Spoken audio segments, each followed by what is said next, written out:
Oh, Queen Justice, where are you? Did they beat you up or no? Lock you on the ground, take the crown away from you? Oh, Lady Liberty, red, white, and blue. Did they take your dignity with their bigotry? Teach you that you're born to lose. Free or guilty, it's gonna get filthy. Better believe, roll up your sleeves. It's gonna get rough, it's gonna be tough. We all agree, we've had enough. We've had enough of all the rules you break. We've had enough of all the money you make. We've had enough. No more life at stake. We've had enough. This is a proclamation. It's been 400 years and we're 400 late. Together we stand from state to state. Going back in time won't make America great. We need justice now, people won't wait. Action, no more distraction. Every step we take, we gain traction. If it can happen to one, it can happen to all. United we stand, divided we fall. Free or guilty, it's gonna get filthy. Better believe, roll up your sleeves. It's gonna get rough, it's gonna be tough. We all agree, we've had enough. We've had enough of all the rules you were breaking. We had enough of all the money you were making. We had enough. No more life gets taken. We had enough. This is a proclamation. Free or guilty, it's gonna get filthy. You better believe, just roll up your sleeves. It's gonna get rough, it's gonna be tough. We all agree, we've had enough.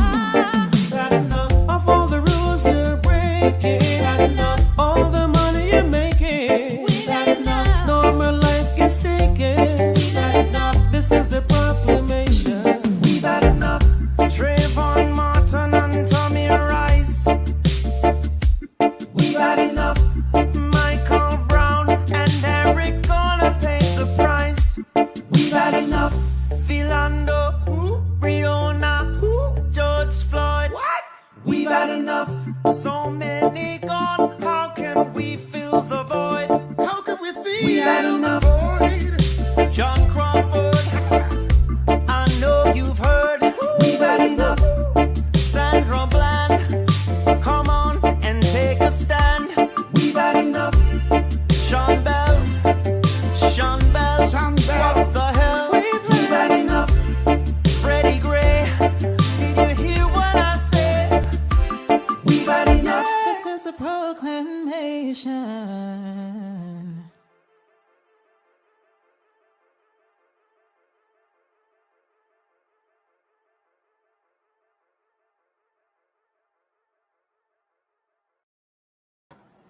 I'm Al McFarlane. Welcome to Conversations with Al McFarlane.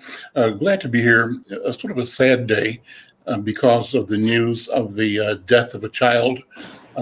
Today, the news today, a child was one of the victims of the 3 shootings in the course of 2 of them in 48 or 64 hours and one that happened at the end of the month. I wanted to talk about this feeling of pain and anger that I'm sensing around the community right now. And I've got colleagues, Al Flowers and Zachary Matoyer, both members of the Unity Community Mediation Task Force, but members of the community, long-term organizers and community builders, to talk with me and with you about it. And if others of you want to weigh in on this conversation, just hit us up on Facebook. We're live on Facebook here in Minneapolis, live to the NNPA through Black Press of America, and live on YouTube as well. Al and Zachary, brothers, good afternoon. You know, and I'm actually sad at the moment. I'm sad, and I want to see what your feelings are and thoughts are about the latest news about the death of a 6-year-old child. Al, go ahead, Al.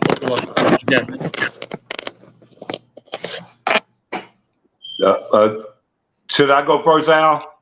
Go ahead, please. It's sadness going all around right now.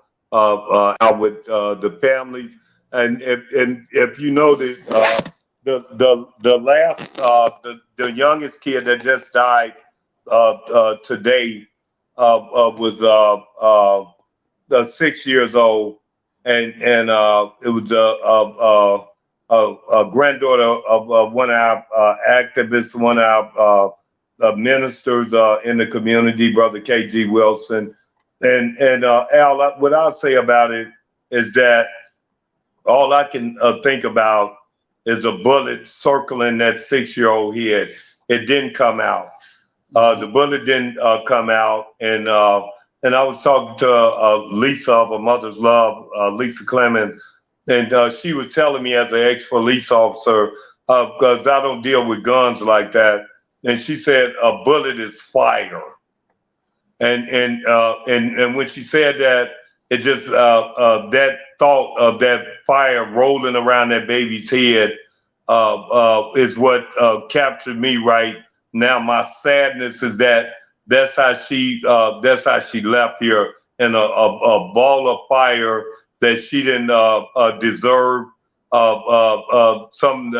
She just didn't deserve it, and our community is hurting right now, and we don't have the trauma therapy, the necessary things that will make this not okay, Al. When you 3 kids, Al, 3 kids, nobody over 10 years old, 8 years old, 6 years old. All 3 of those kids was in a coma yesterday. She didn't make it, and the other kids are fighting for their life.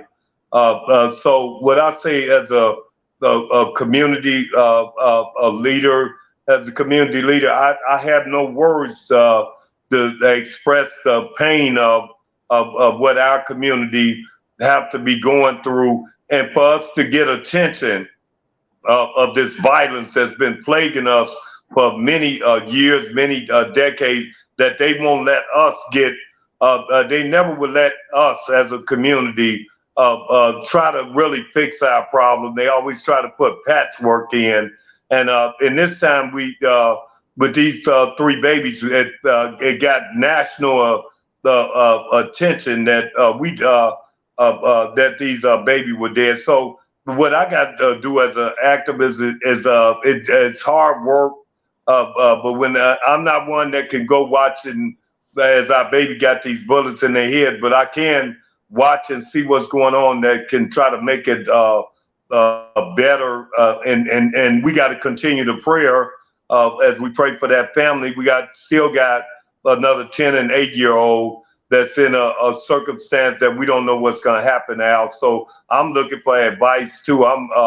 This is trauma on activists, just as easy as when my daughter got killed, or the pain I went through there. I just know this is pain. 6-year-old.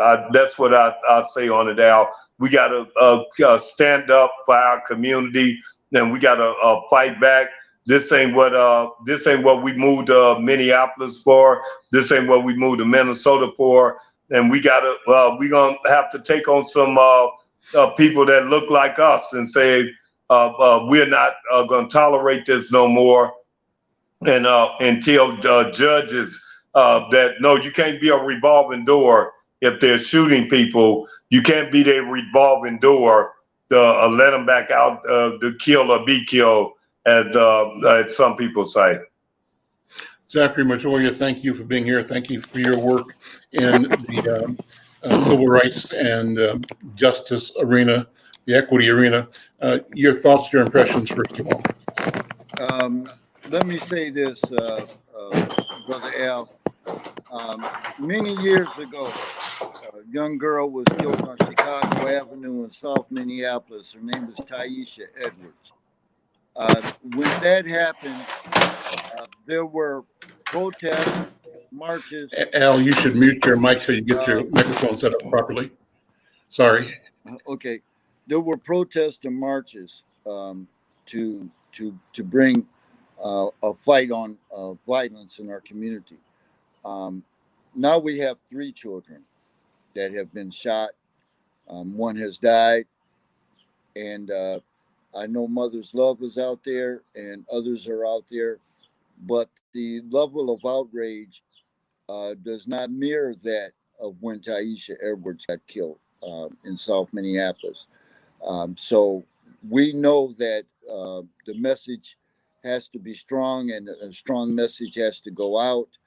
Uh, as co-chair of the Unity Community Mediation Team, and the when we come together with the police department, we're known as the Police Community Relations Council, and the Police Community Relations Council has just within the last hour or so elected to put out a campaign against community violence. And so we should have that sometime tomorrow.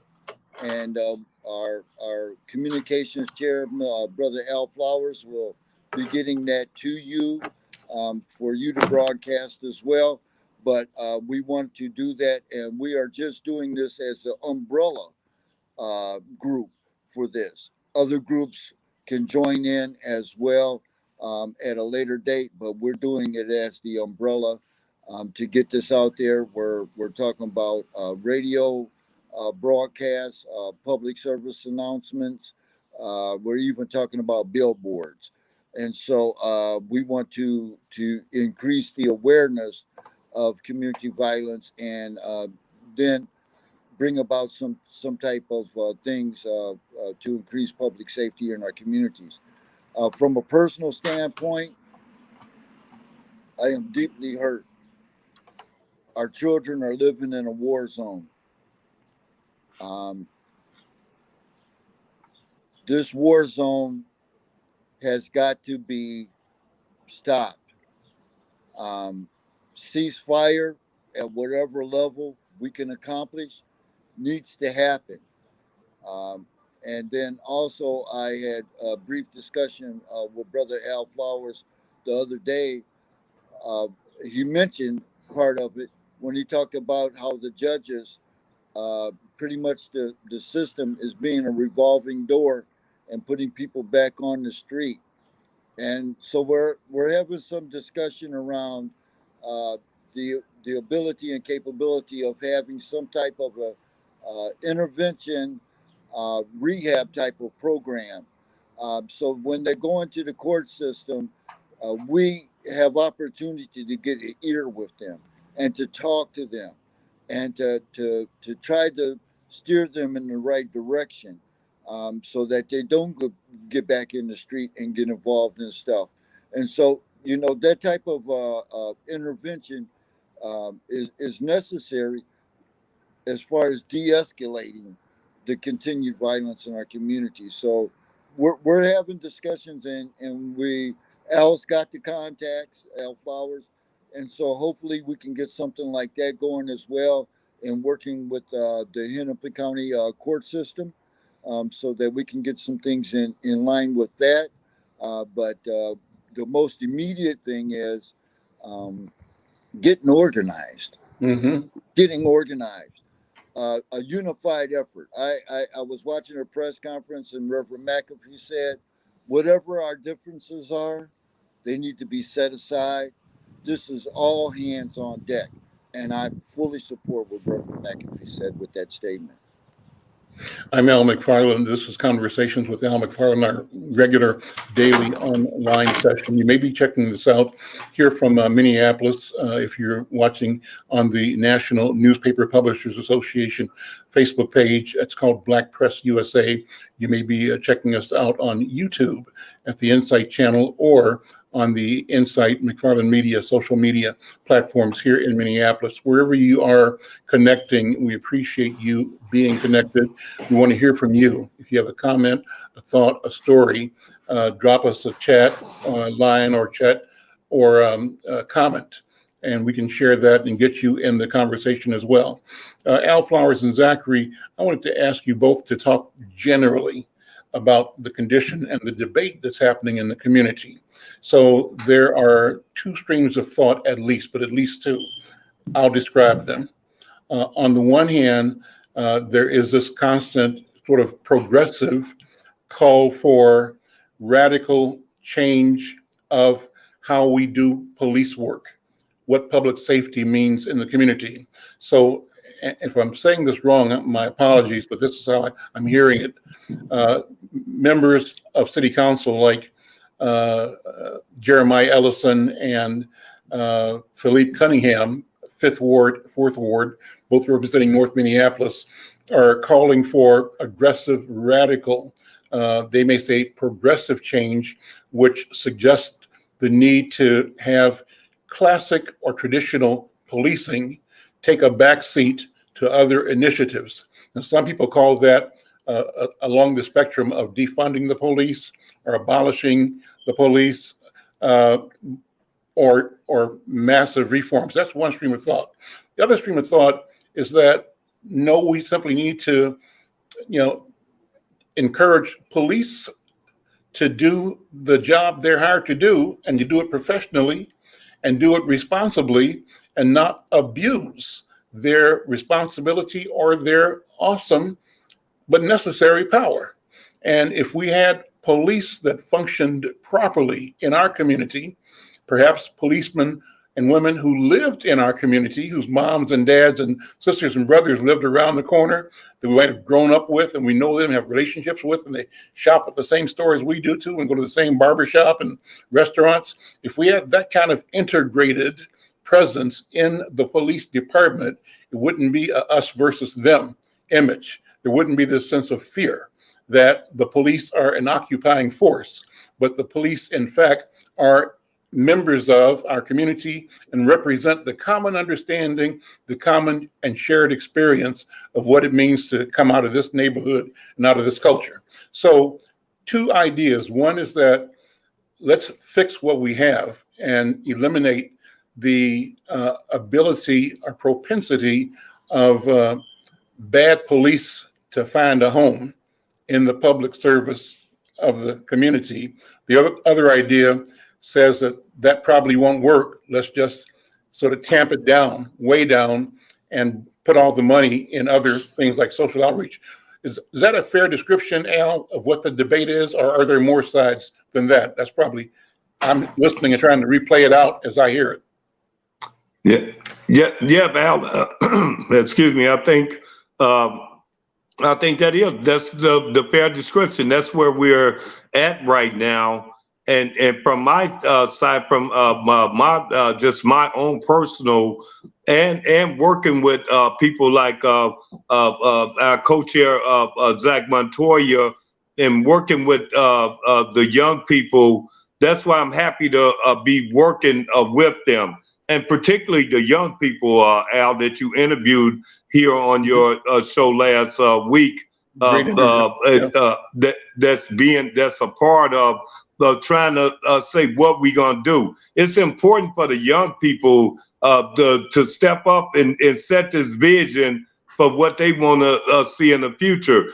And the reason on the other side, Al, they said abolish, dismantle, defund. When you say that, normally you would should have a plan, and whether it's the council members that's out there. They remember they had the big thing at Powderhorn Park, and they all signed on to it. But see, but they didn't listen to our community, which could have helped them navigate. It ain't like that's what people say. I say we want police. I never said we wanted the police. I said we need them. And those are different words, and what they did when they said abolish and dismantle, what our community don't want to realize, that was trouble for us. And I said before, I've been through both of them, seeing a daughter die by gun violence, and seeing a daughter had her issues and end up in Shakopee. And I love them both, but I would say, when you tell people that's out there struggling that you're gonna abolish and dismantle the police, it's gonna get wilder than they were before. It ain't like this stuff ain't never happened.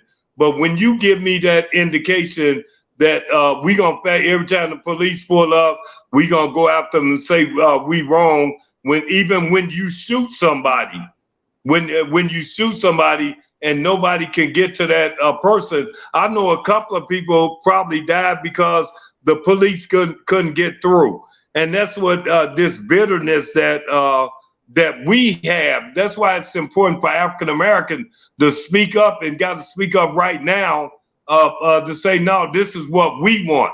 Everybody, Alan, you know this. Your words of they get the money, we get the misery, and that's what's happening right now. And that's why we have to speak up from our elders to our young people.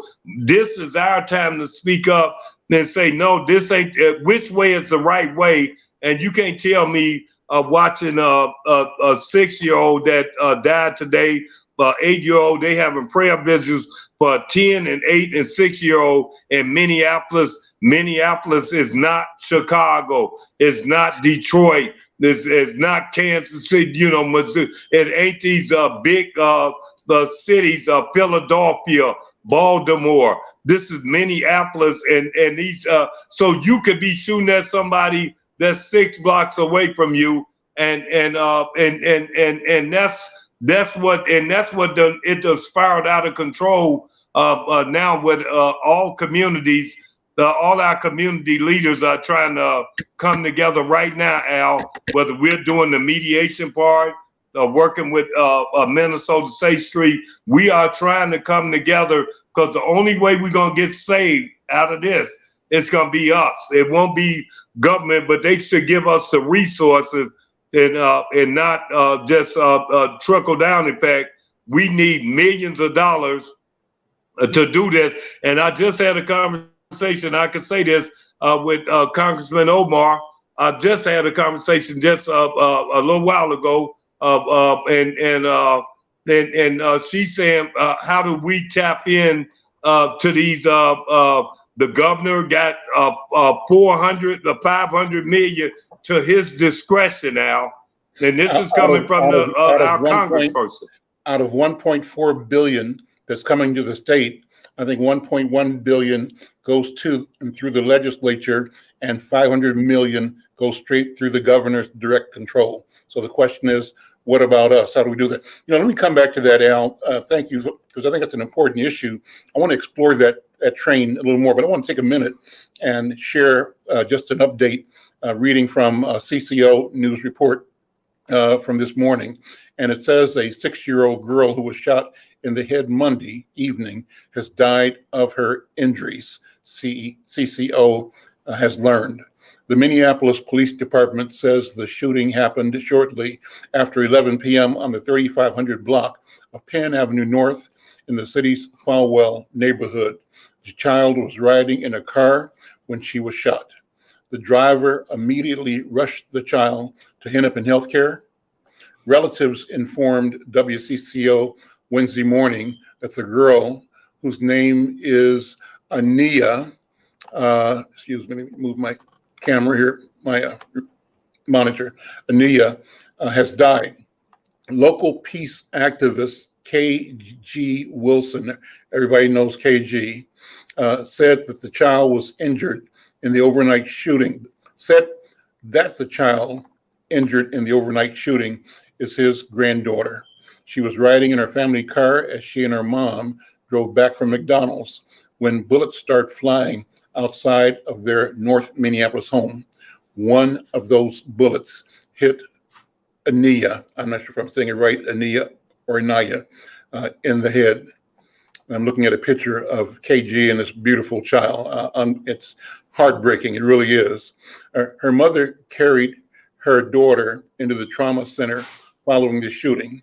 On Tuesday, Ania was breathing through a ventilator and had signs of brain swelling.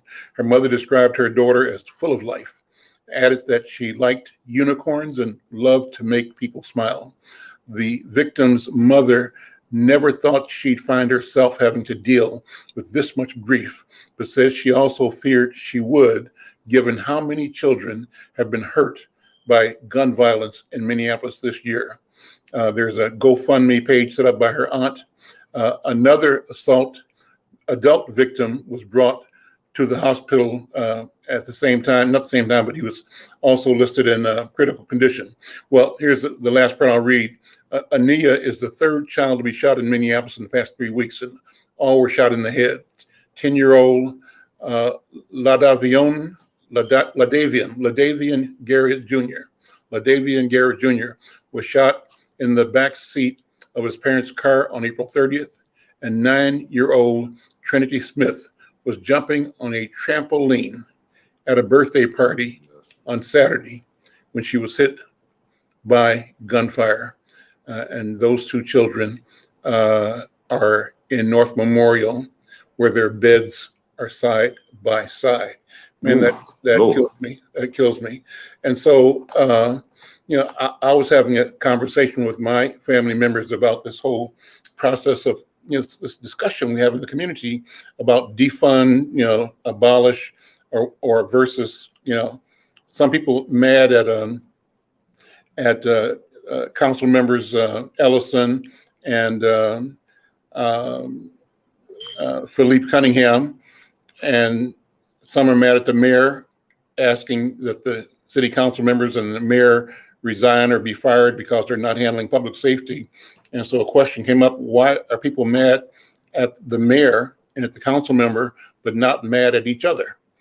And we've heard the question: why are people continually, not that they shouldn't be, but fired up about George Floyd and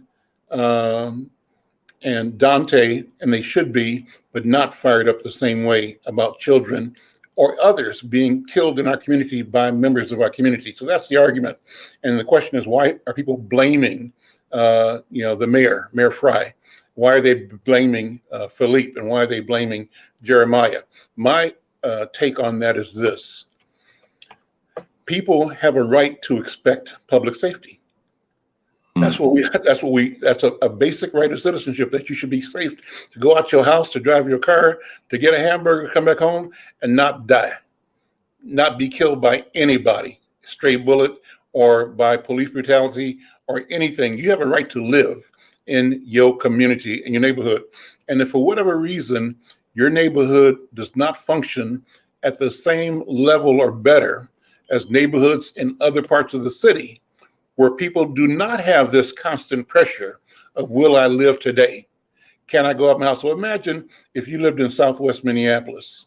You get up, you go to Starbucks, you walk around the block, you walk to the lake, you come back home, you sit out in front for an hour or afternoon, sit in the garage, and you can expect everything's going to be okay day after day after day.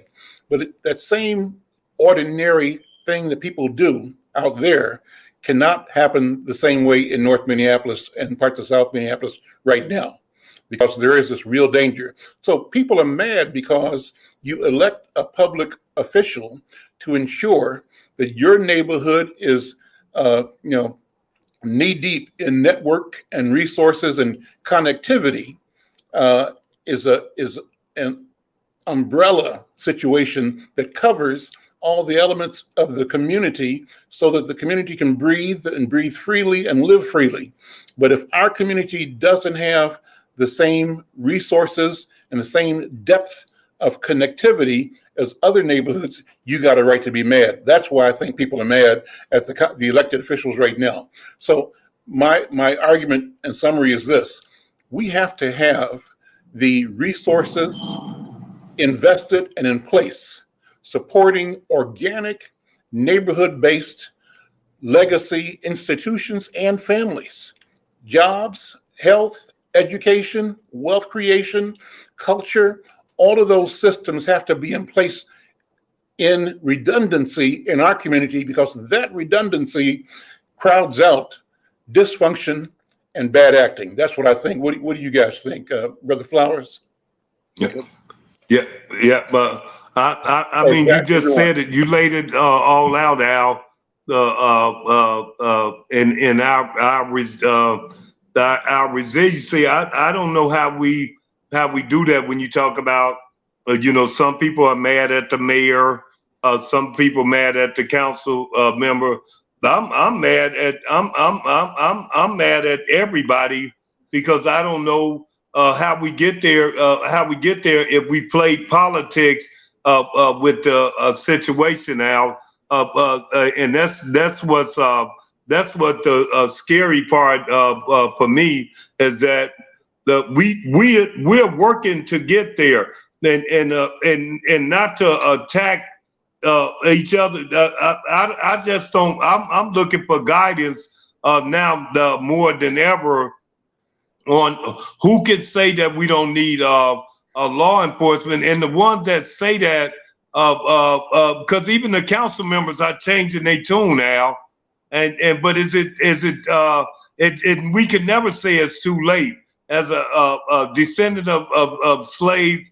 The African American could never say it's too late to do anything. It's what we do with the time that we got, and that's why I'm glad to be working with you, Al, because they were talking at the mediation team today, Al, about messaging and about making the PCRC the communication outlet that you are working with right now to empower. Then me and you talked about this about the black media.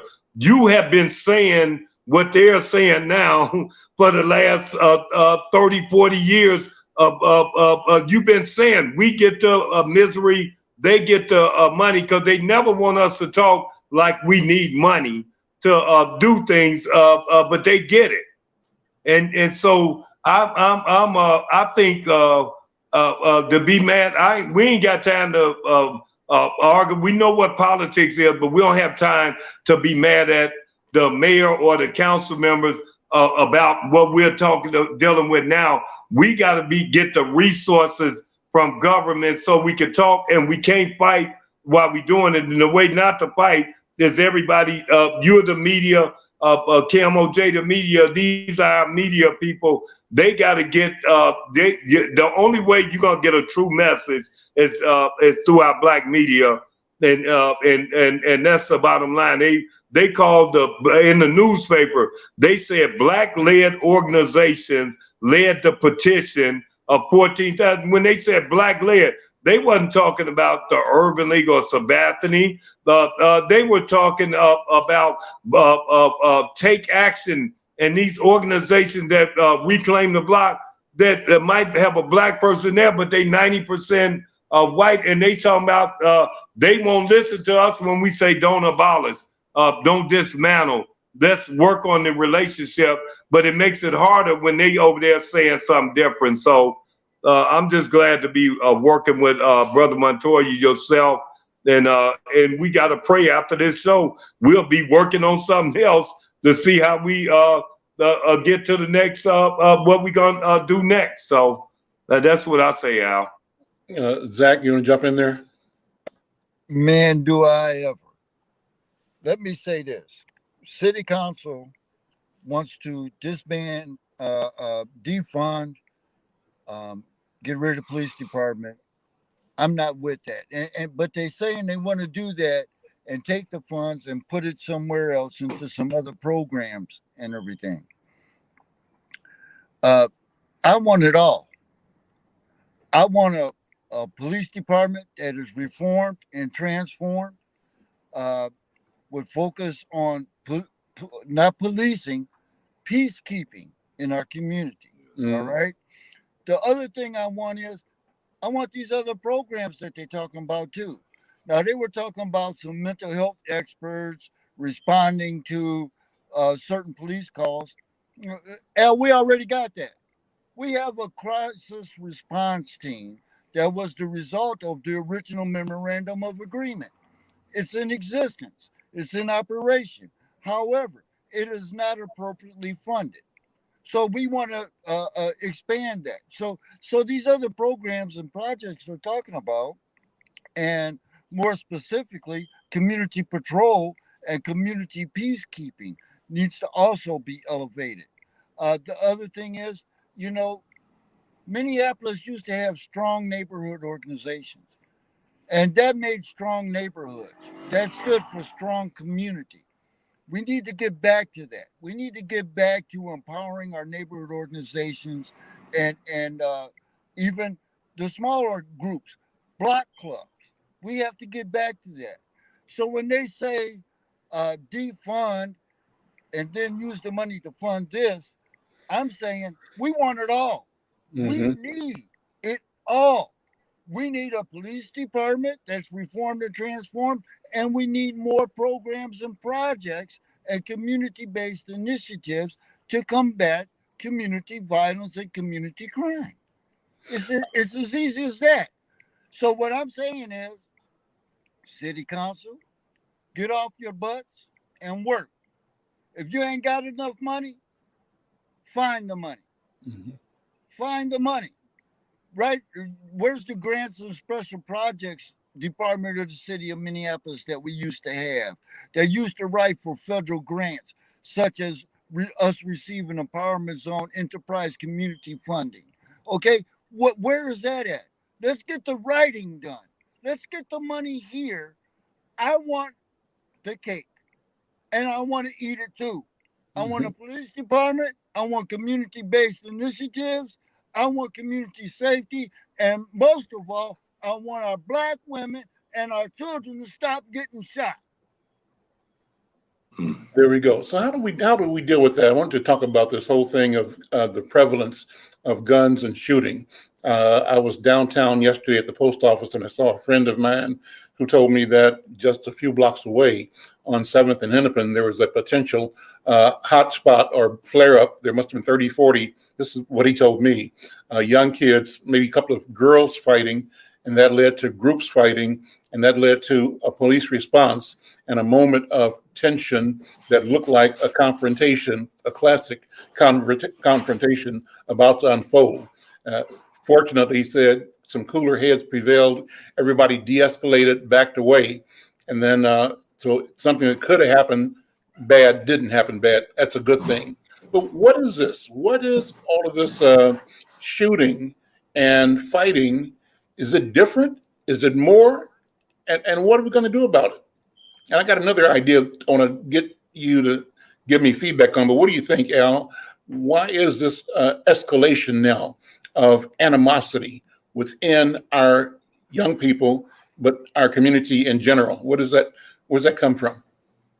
Al, the young people, Al, AJ is right here, and you asked the question of why is this animosity with the young people? Can I switch seats and let him? That would be awesome. That would be great. Yeah, yes, I will. Absolutely. AJ.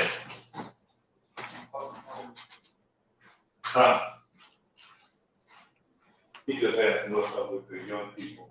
What do you think about the young people? This is AJ Flowers. AJ Flowers, Al Flowers Jr. is a candidate, I'll say a leading candidate for city council in the 9th Ward, I believe it's 9th Ward in South Minneapolis. The incumbent is choosing not to run, and Al Flowers Jr. has stepped forward as one of the organizers in community, a youth leader, to bring a youth perspective. Yeah, I honestly have no clue why they're doing what they're doing, to be honest with you. I don't even know.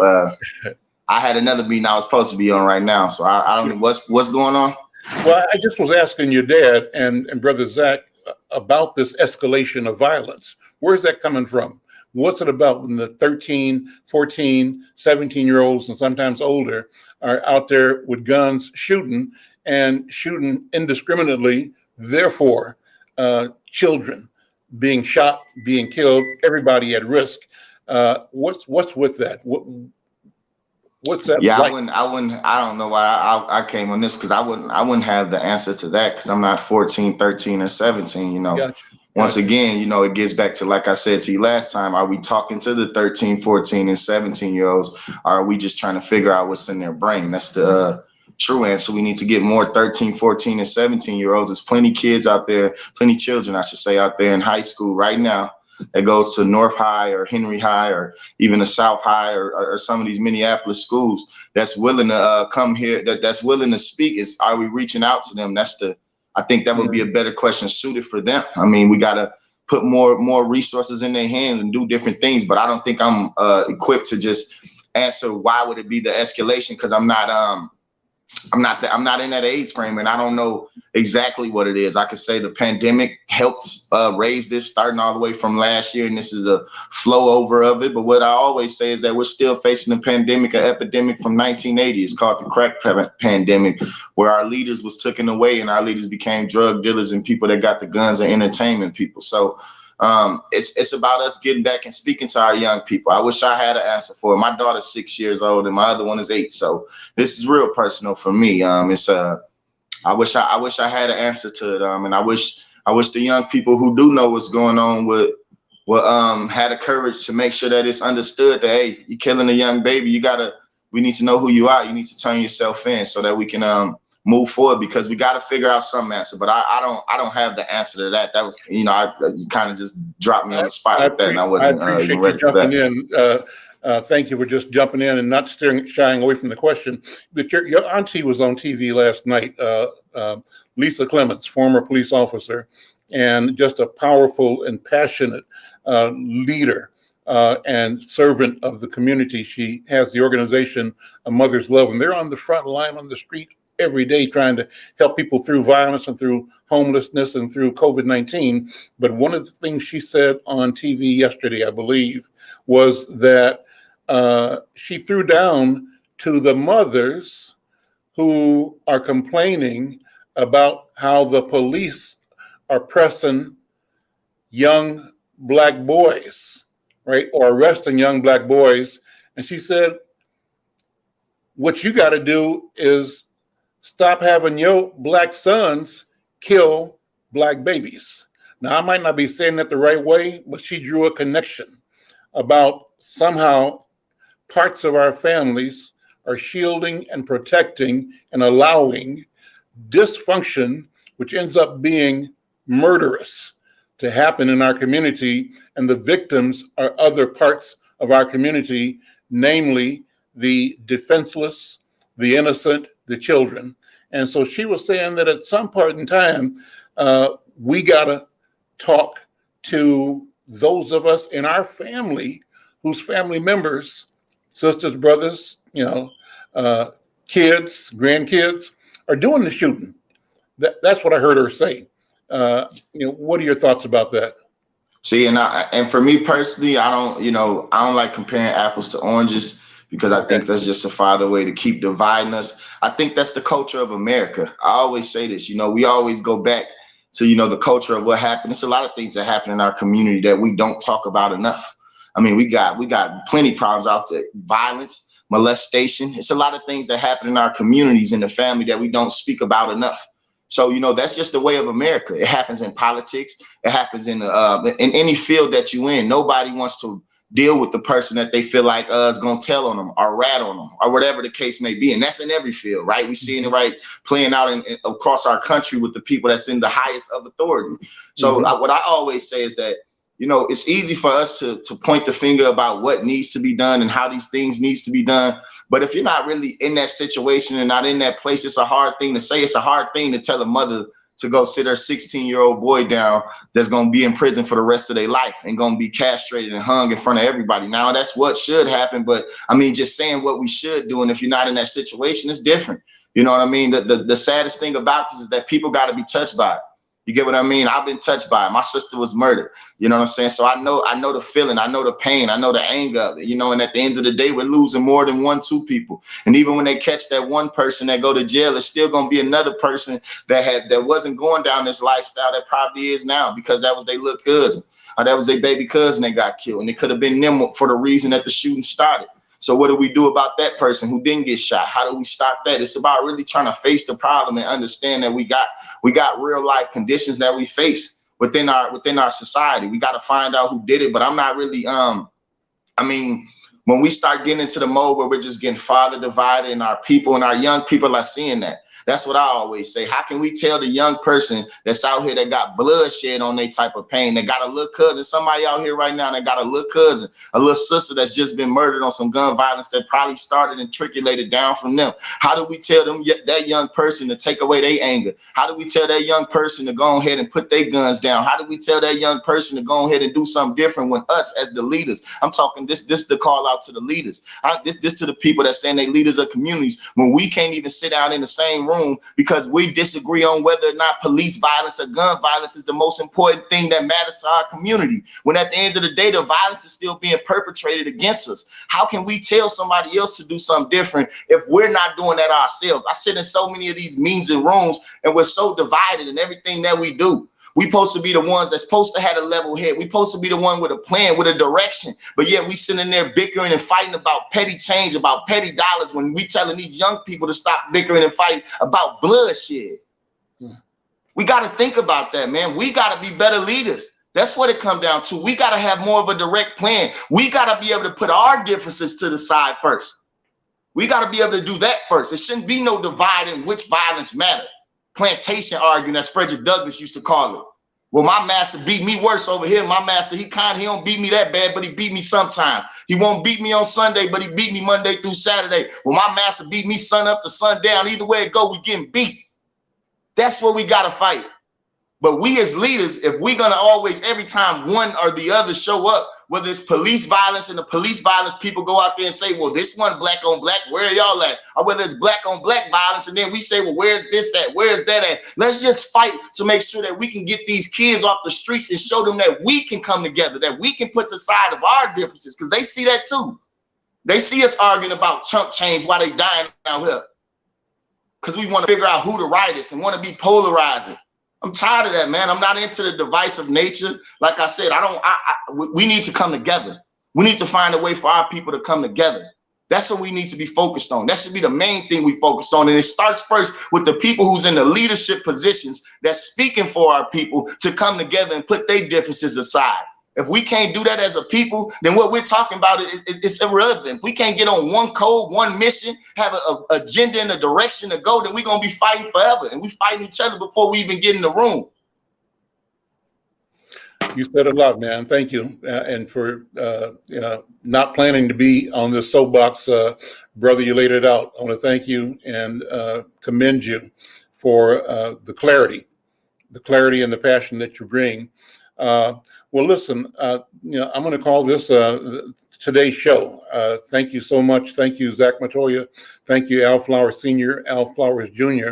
I want to close with, first of all, AJ, anything you got going on you want to make an announcement about, either in your campaign or with the Youth Task Force or any other projects?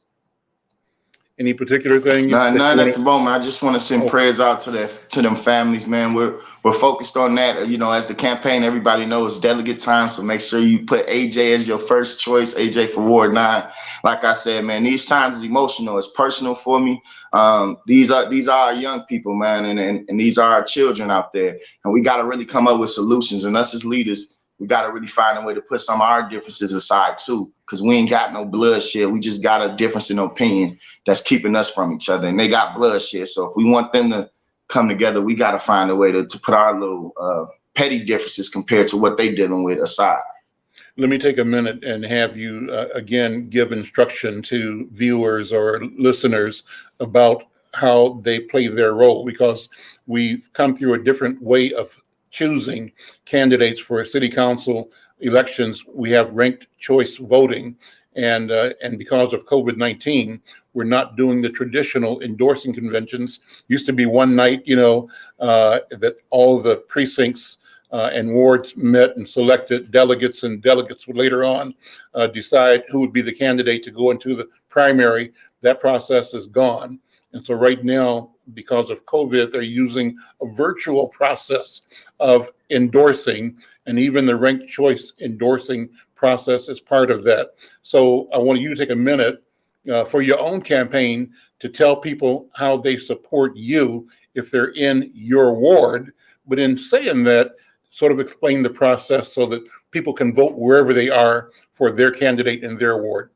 Take a minute if you will. So delegate Oh, I'm sorry. So delegate registration is closed now. So right now, if you register to be a delegate in Ward 9, basically everybody who registered, they already got confirmed except for Ward 9, Precinct 9-6. But so they're sending out our ballots now. You have the option. You have first ranked choice, second choice, third choice. I'm saying make me your first choice. If not, definitely make me your second choice.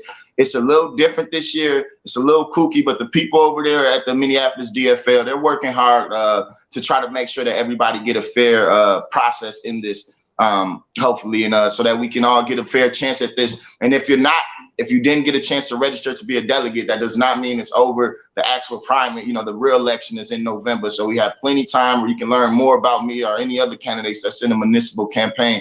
I want people to always know our local elections is very serious. These issues that we're talking about right now, when we're talking about the gun violence, or even when we're talking about police brutality or affordable housing, or different ways to make different jobs, that starts first at the local level. We got to get the people in there that's going to really fight for us, that's not going to play the BS politics, and make sure that we can get things done so that we can really see the change that we want to see in our community and in our city. So I just tell people to pay close attention to our municipal elections, especially this year, because to me, it seems like it's one of the most important ones we're going to have in Minneapolis in a long time. And another way you can always support me, you can go to my website at ajforward9.com. That's ajforward9.com. That's also on all three social media platforms, Instagram, Facebook, and Twitter, AJ for Ward 9. So y'all look out for me. Reach out to me, give me advice, tell me what y'all think you need. And I appreciate everybody. Is there a limit to what people can contribute financially to support your campaign? Yes, the limit is $500 per family.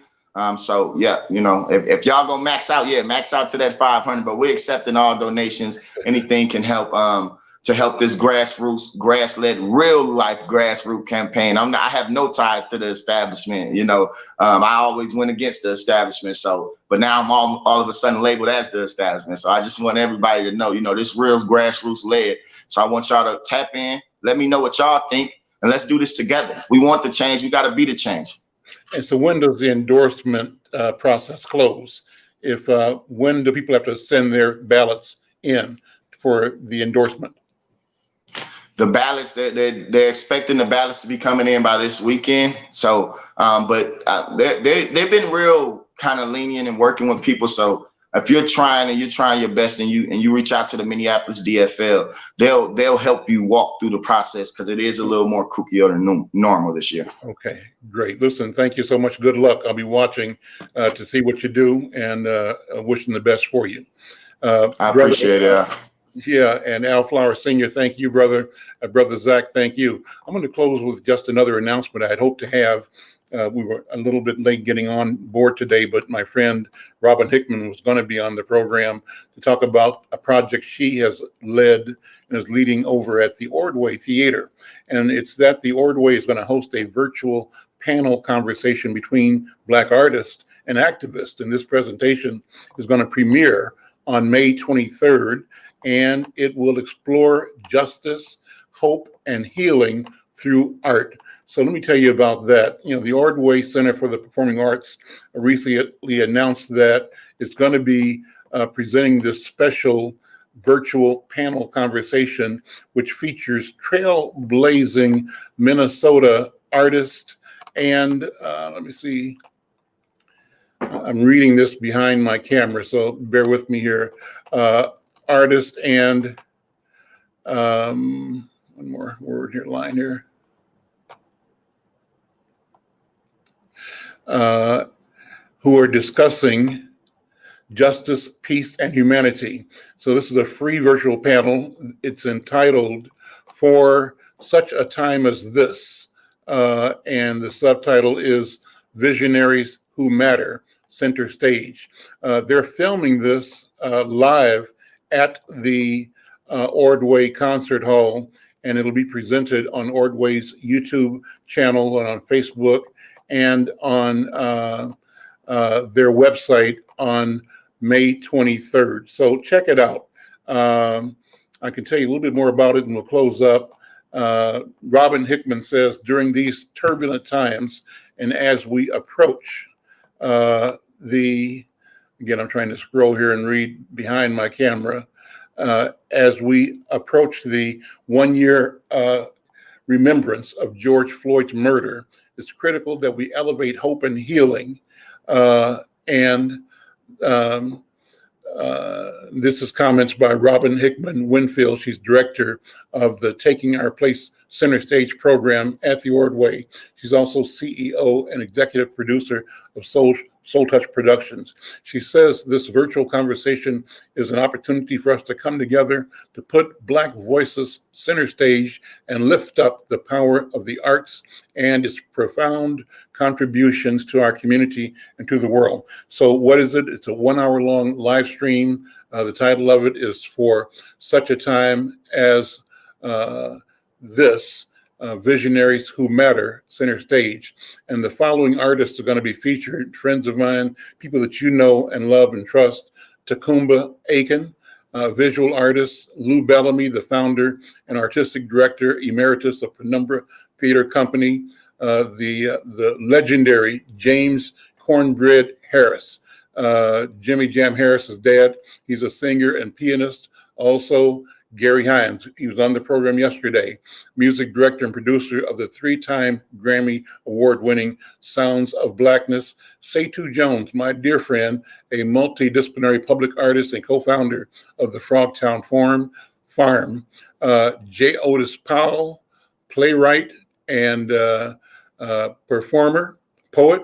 T. Michael Rambo, co-founder of Walker West Music Academy, and Grant West, co-founder of the Walker West Music Academy. And